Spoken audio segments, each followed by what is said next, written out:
Assalamualaikum warahmatullahi wabarakatuh. Perkenalkan, saya Dr. Firdalena Mutia, MKes SPM, dosen di Fakultas Kedokteran Universitas Siah Kuala. Pada kesempatan kali ini, saya akan mendemonstrasikan keterampilan pemeriksaan fisik mata. Adapun tujuan dari keterampilan pemeriksaan fisik ini adalah untuk menegakkan diagnosis berdasarkan keluhan pasien yang berhubungan dengan penyakit mata. Untuk langkah pertama, pasien dan dokter duduk di kursi berhadapan. Kemudian dokter melakukan inform consent kepada pasien. Assalamualaikum Bapak, perkenalkan saya Dr. Firdalena Mutia, spesialis mata, akan melakukan pemeriksaan mata berdasarkan keluhan Bapak sebelumnya. Bapak tidak perlu merasa takut, karena hasil pemeriksaan ini akan membantu saya menegakkan diagnosis. Nanti saya akan minta Bapak untuk menyebutkan huruf yang ada di dinding, juga akan melakukan pemeriksaan dengan cara menyenter mata Bapak. Bila Bapak merasa sakit atau tidak nyaman, mohon Bapak beritahukan ke saya. Pemeriksaan pertama adalah pemeriksaan visus, di mana pasien duduk pada jarak 6 meter dari Snellen chart. Visus atau ketajaman penglihatan adalah suatu metode pengukuran di mana seseorang dapat mengenali objek terkecil pada jarak tertentu dari mata. Ketajaman penglihatan ditentukan dengan memakai kartu Snellen, yang merupakan kartu dengan huruf, angka, atau simbol yang mempunyai ukuran berbeda pada setiap barisnya. Baris tersebut mempunyai angka di sebelah kanannya, yang akan menunjukkan jarak seseorang normal dapat melihat huruf pada baris tersebut dengan jelas. Pasien duduk menghadap kartu Snellen dengan jarak 6 meter atau 20 kaki. Dipasang gagang lensa coba.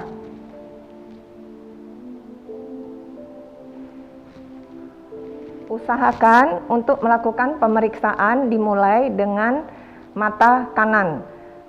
Mata kiri ditutup terlebih dahulu.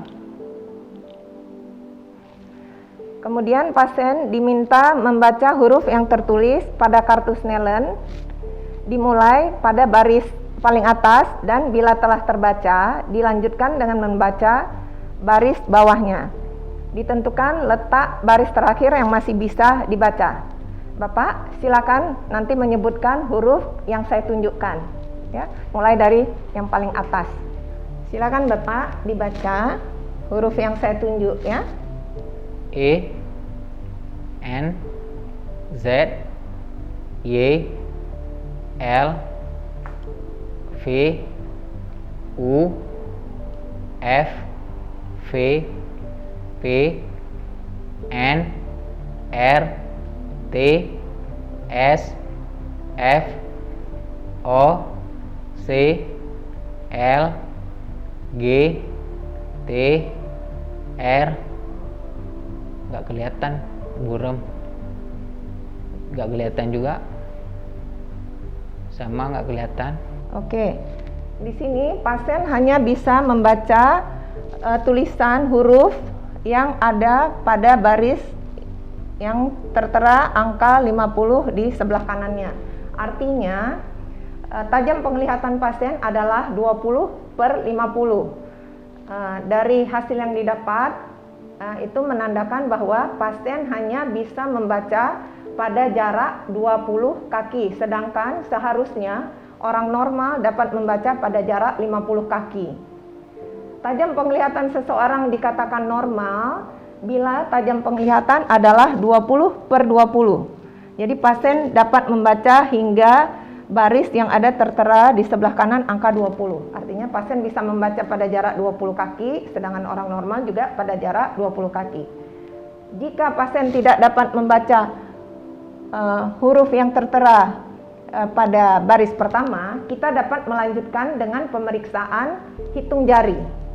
Oke, karena tadi dari hasil pemeriksaan tajam penglihatan pasien didapat 20/50, maka kita lanjutkan dengan pemeriksaan pinhole. Tujuannya adalah untuk mengetahui pada pasien tersebut ada kelainan refraksi ataupun ada kelainan dari media refraksi.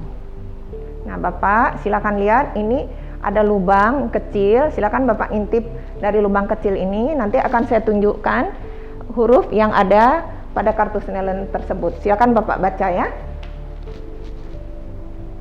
T O R E G H B P R C S B H G E N F T V H P R U C F N G. Tajam penglihatan pasien dengan menggunakan pinhole adalah 20/20. Artinya pasien ini dengan kelainan refraksi. Jadi sebaiknya pasien seperti ini kita koreksi untuk menggunakan kacamata. Adapun cara pemeriksaan hitung jari, kita minta pasien untuk menyebutkan berapa jari yang kita tunjukkan pada jarak 1 meter dan selanjutnya. Oke, kita mulai Bapak. Ini berapa? 1 3. Pada pemeriksaan hitung jari tadi, pasien hanya dapat menghitung jari pada jarak 3 meter. Kita mendapatkan tajam penglihatan pasien adalah 3/60. Artinya pasien hanya mampu melihat pada jarak 3 meter. Sedangkan seharusnya hitung jari itu dapat dilihat pada jarak 60 meter. Jika pasien tidak dapat melihat pada jarak 1 meter atau tidak dapat menghitung jari pada jarak 1 meter, kita lanjutkan pemeriksaan dengan melakukan pemeriksaan lambaian tangan. Nah, ini kelihatan nih Pak, pada jarak 1 meter. Kelihatan nih Pak? Kelihatan lambaian tangan. Nah, bila pasien dapat melihat lambaian tangan pada jarak 1 meter, berarti tajam penglihatan pasien adalah 1/300. Artinya, pasien hanya bisa melihat lambaian tangan pada jarak 1 meter, sedangkan orang normal dapat melihat lambaian tangan pada jarak 300 meter. Seandainya pun lambaian tangan tersebut sulit untuk dilihat oleh pasien, kita lanjutkan pemeriksaan selanjutnya, yaitu dengan menggunakan cahaya.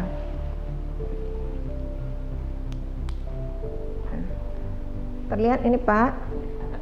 Terlihat. Nah, jika pasien terlihat cahaya seperti ini, itu dikatakan tajam penglihatan pasien adalah 1/4 tak hingga. Artinya pasien hanya bisa melihat cahaya pada jarak 1 meter, sedangkan seharusnya cahaya itu dapat dilihat oleh orang normal pada jarak tak terhingga. Pemeriksaan selanjutnya adalah pemeriksaan segmen anterior. Pertama-tama kita melakukan uji refleks cahaya kornea atau uji Hirschberg. Pasien diminta melihat lurus ke depan. Kemudian kita siapkan alat, yaitu sentolop. Kita arahkan cahaya sentolop pada jarak 30 cm dari pasien, tepat di glabella.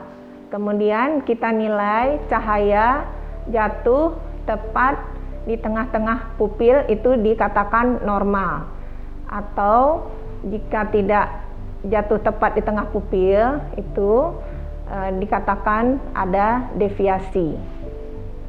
Kemudian pemeriksaan selanjutnya adalah uji posisi otot mata luar. Pasien kita minta untuk mengikuti gerakan ke segala arah yang kita tunjukkan. Nah, silakan ya Pak.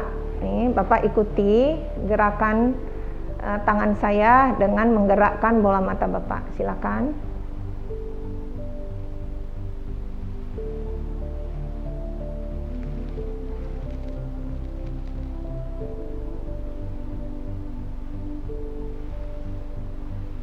Nah, jika pasien dapat menggerakkan matanya ke segala arah sesuai yang kita tunjukkan, berarti itu gerakan bola mata pasien normal, tidak terdapat deviasi. Pemeriksaan selanjutnya adalah uji konfrontasi. Uji konfrontasi ini dilakukan dengan cara pasien menutup mata sebelah. Ini kita lakukan pada mata kanan terlebih dahulu. Adapun syaratnya, pemeriksa harus memiliki lapangan pandang normal. Kemudian kita lanjutkan. Silakan Bapak menutup mata sebelah kiri. Pemeriksa menutup mata sesisi dengan mata pasien. Berarti pemeriksa menutup mata sebelah kanan. Pasien diminta untuk melihat jari yang ditunjuk oleh pemeriksa tanpa menggerakkan matanya. Pasien tetap melihat ke depan. Silakan ya Pak. Ini kelihatan Pak? Satu kelihatan. Oke, ini. Satu. Ya, ini. Dua. Oke, ini. Satu. Nah, kita harus menunjukkan gerakan tangan kita sesuai dengan yang terlihat oleh pemeriksa. Tidak boleh kita menunjukkan yang kita tidak terlihat. Tentu pasiennya tidak akan bisa melihat. Oke. Pemeriksaan selanjutnya adalah pemeriksaan kelopak mata, yaitu inspeksi kelopak mata. Dengan melihat kedua mata ada tidaknya ptosis, lagophthalmus, entropion, ekstropion, trichiasis, distichiasis, atau santelasma. Kemudian dilanjutkan pemeriksaan selanjutnya, yaitu uji eversi kelopak mata. Kita minta pasien untuk melihat ke bawah. Silakan Bapak melihat ke bawah. Nah, kita lakukan eversi pada kelopak mata pasien. Yang kita lihat adalah ada tidaknya benda asing, papil, litiasis, kemudian ada sikatrik atau tidak. Selanjutnya adalah pemeriksaan konjungtiva. Alat yang perlu disiapkan adalah loop dan sentoloop. Kita lakukan pemeriksaan inspeksi konjungtiva dengan cara kita senterkan ke arah konjungtiva, pasien melihat ke depan, kemudian kita lihat apakah ada perdarahan subkonjungtiva atau subkonjungtival bleeding, apakah ada injeksi konjungtiva, injeksi siliar, atau kombinasi keduanya. Kemudian kita juga melihat apakah ada episkleritis, skleritis, penicula, pterygium. Pemeriksaan selanjutnya adalah inspeksi pada kornea. Alat yang digunakan adalah loop dan sentoloop. Dengan cara mengarahkan sentoloop ke arah kornea pasien, kemudian pemeriksa melihat dengan menggunakan loop. Yang dilihat pada kornea pasien adalah apakah ada benda asing, infiltrat, kemudian apakah ada ulkus atau sikatrik. Pemeriksaan selanjutnya adalah uji refleks pupil. Uji refleks pupil ini dilakukan untuk melihat reaksi meiosis pupil akibat penyinaran. Jadi alat yang dibutuhkan adalah sentoloop. Kita mulai dengan pemeriksaan refleks pupil langsung. Kita arahkan cahaya sentoloop ke mata yang kita periksa. Kita lihat apakah ada reaksi meiosis. Nah, jika kita ingin melakukan pemeriksaan refleks pupil tidak langsung, kita sinari mata yang sebelahnya, kemudian reaksi meiosisnya dilihat pada mata yang tidak disinari. Bisa kita lakukan dengan membatasi tangan kita di daerah garis hidung dari pasien.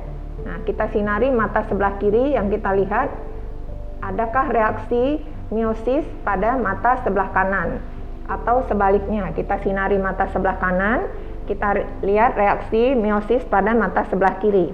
Atau dapat juga dilakukan dengan cara melakukan swing sentoloop.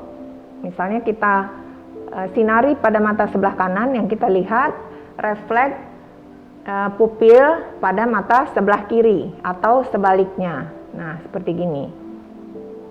Nah,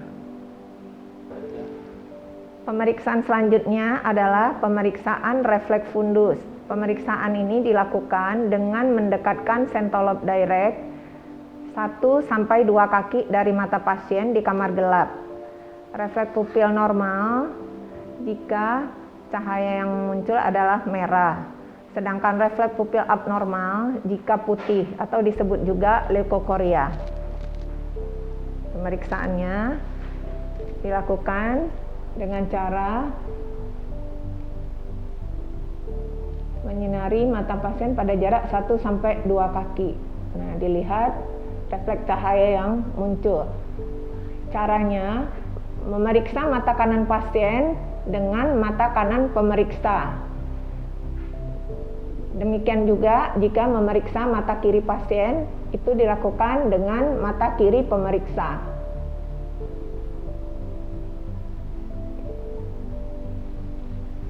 Demikianlah kita telah selesai melakukan keterampilan pemeriksaan fisik mata. Semoga bermanfaat. Terima kasih. Assalamualaikum warahmatullahi wabarakatuh.